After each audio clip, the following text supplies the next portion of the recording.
কিন্তু জানেন কি, এই বঙ্কুজি নাম থেকে বঙ্কু বিহারীলাল নামটা কি করে হলো? তার কারণ আমার ভগবানের নামটাই শুধু বঙ্কুজি। এই বঙ্কুজির পাশে যেটা যোগ করা হয়েছে বিহারীলাল, এটা কিন্তু আমার ভগবানের নাম নয়, এটা এক ভক্তির নাম। তবে সে কিন্তু ওই আপনাদের বা আমাদের মতো প্রাপ্তবয়স্ক কোনো মানুষ নয়, একেবারে ছোট্ট 5 বছরের একটা শিশু।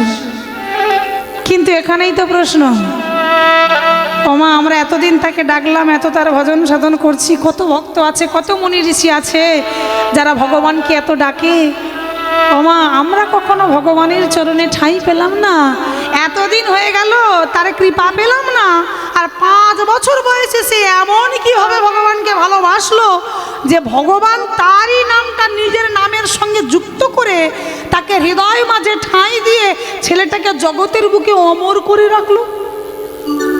আমার চলুন আজকে আমরা সেই ভক্তির কথা শুনব, কারণ ভগবান নিজ মুখে বলেছেন, আমা হতে আমার নাম বড়, আর নাম হতে আমার ভক্তরাই বড়।